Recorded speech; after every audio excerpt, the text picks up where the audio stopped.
Hope everyone is well. So this morning I'm going to read from the book of Ecclesiastes because I was reading some Ecclesiastes. Um, and yeah, I guess I want to say this one. So Ecclesiastes 9:9 says, "Live happily with the woman you love through all the meaningless days of life that God has given you under the sun. The wife God gives you is your reward for all your earthly toil." And today I'm grateful for my I'm grateful for God's grace and his mercy and grateful for my wife and grateful for my children and um just grateful for everything, for my friends, for being able to be alive today and to just be here to read and listen and speak to y'all.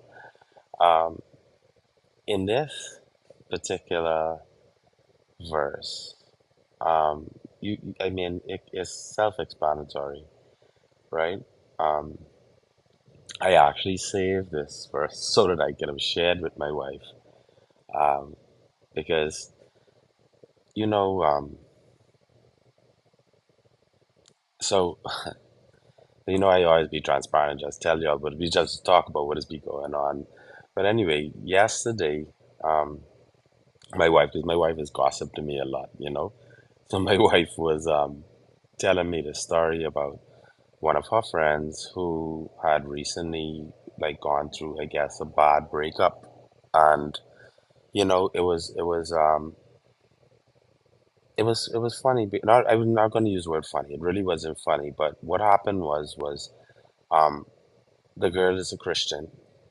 She was basically living a Christ, trying her best to live a Christ-like life, a Christian life, being a Christian woman. But the partner that she chose was sort of worldly, and he just couldn't wait on her, and their chemistry wasn't together, and they broke up. And I guess we sort of had a conversation about how a lot of people would look at our marriage and look at our life and they think that it was perfect or like that or they sort of envy it from the outside, but they don't realize that like it took a lot of work for me and my wife to get to the point where we are now you know um it took a lot of hard work. It took a lot of sacrifice, and mostly it took a lot of prayer you know um a lot of times in marriages it has to be like this understanding between you and your partner, right? But it mostly to me it had to be an understanding with you and God that this was the person that God chose for me, and I have to do what it takes to make this work. I mean, sometimes, boy, I can only imagine what others may have gone through. My father was married about 4 or 5 times, and I always promised myself that I wouldn't go along that line that he went along with. But I honestly and truly believe that my wife is the one that God chose for me, and I believe that. Like I didn't just marry my wife because I loved her, you know what I mean? Like I married her because I truly believe she's my soulmate, and she's my soul tie. And in these marriages, it's so important for you to realize that this was something that God has this person, whether it be your wife or your husband, but this person was actually a gift that God gave you know? And when God gives you a gift, like you gotta take care of it and you gotta understand it and like you gotta bear with it and you gotta manage it, and you gotta just pour into it. It's one of those things that continuously requires work. It's almost like God gave you a used engine, you know? It's something that you gotta constantly work on, but it's something that He knows is gonna work and He knows that it's gonna make your life better, you know? You just have to learn to put in the time and put in the effort and learn how to drive it and learn how to operate it and learn how to fix it, you know? So, Um, this particular verse actually wasn't something that I had planned to share with the group this morning, but in any event, it's just something that I wanted people to hear and listen to, because what the author started out by saying was, he said, live happily with the woman you love through all the meaningless days of life that God has given you under the sun. And it one of the things that stood out to that part of me is about living happily, right?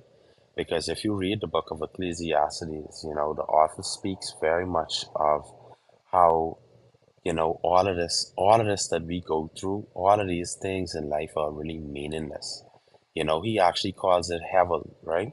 So in Hebrew, the word hevel means sort of like smoke, like it's like, it's hard to describe, but it's a word to basically encapsulate what smoke is. Like how smoke just sort of fades into the mist.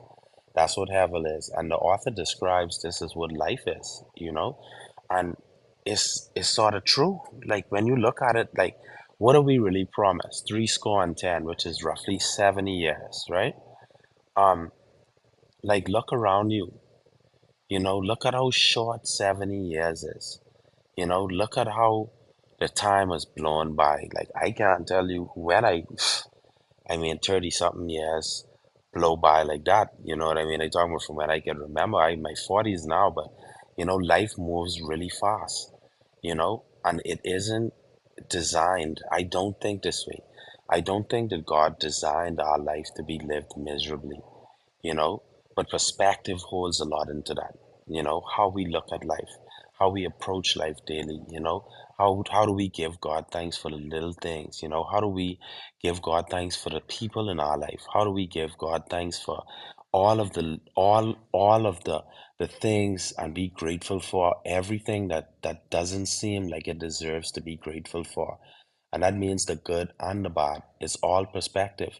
Like we could walk through life looking at things as though, like, oh, this has upset me. God, why did you do this? Or you could look at life and say, God, thank you for removing this person from my life. You know, Somebody break up with you, thanks, God. I appreciate you. You do what you did the legwork for me. You know, Somebody hurt you and now you got to remove them from your life. Hey, God, thank you, man. I appreciate that. Something doesn't happen to go your way. Hey, God, thanks for saving me from whatever it was that you're saving me from. But at the end of the day, it's 99% perspective and 1% work. Just look at life from a different angle. So to this week, sorry, I'm not going to take up any more of your time, but this week, I want us all to just put that into perspective. Put into perspective that we want to live happy. Put into perspective that we should be grateful to even be alive to see another week. Because dead people see nothing. Dead people experience nothing, you know? And just try our best to just be as grateful to God for whatever it is that we go through, whether it be the good or the bad. Just know that God is always doing everything to work for our favor. Thank you, everyone, for the opportunity to speak. I'm Kerry, and I will relinquish my mic back to the moderator.